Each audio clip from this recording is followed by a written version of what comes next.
ሰላም እንዴት ናችሁ? ዛሬ ደግሞ በጽናት የማንበብ እንድንችል ራሳችን ላይ ፓወር እንዲኖረን ሁሉን ነገር አንብበን መጨረስ እንድንችል እንዳንሰለች የሚያደርጉ ቲፖችን እናወራለን ማለት ነው። ስለዚህ ሁሉንም መስማት ከፈለጋችሁ ከቻናሉ ጋር አብራችሁ ቆዩ። በዛው ቪዲዮውን ላይክ፣ ሼር፣ ሰብስክራይብ አድርጉት። የሰብስክራይብ ምልክቱን ስትጫኑ የደወል ምልክቱን መጫን እንዳትረሱ። ምክንያቱም አዳዲስ ቪዲዮዎች ስንለቅ እንዲደርሳችሁ። እሺ አሁን ወደ ቲፖቹ እንሂድ። እንግዲህ እንደምታዩት በመጀመሪያው ጠዋትን ማሳመር ምን አይነት ሀሳብ ይሆን? ሰምተነው ሊሆን ይችላል። ሌላ ቦታ ጠዋትን ማሳመር ስንል ጠዋታችንን ብሩህ ሆኖ መጀመር። ለምሳሌ ጠዋት ስንነሳ ጠዋታችንን በምስጋና መጀመር ሊሆን ይችላል። ወይም ተማሪ እንደመሆናችን ከምስጋና በኋላ ጠዋት እንደተነሳን አንድ ሁለት ቶፒክ ነገር ብናይ ጠዋታችንን በአግባቡ እንጠቀማለን ማለት ነው። ትምህርት ቤት ከመሄዳችን በፊት አንድ ሁለት ነገር ብናይ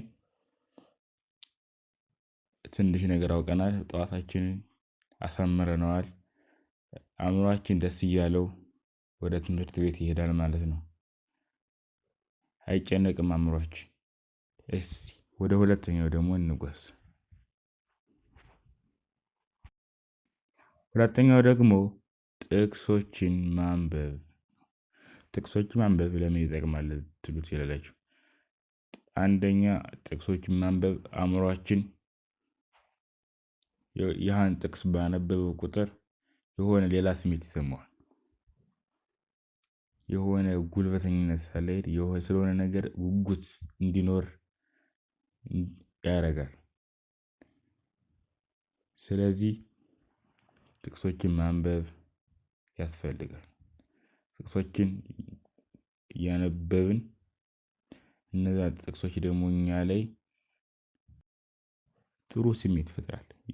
ጥቅስ ማንበብ ወደ ተግባር መቀየር አለብን። ጥቅሱን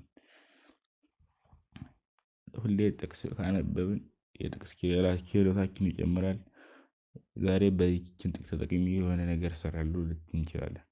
ግን እኛ ራሳችን አንድ ጥቅስ መርጠን በዛ ጥቅስ መሰረት መቀየር ሁሉን ቀን ማሳለፍ።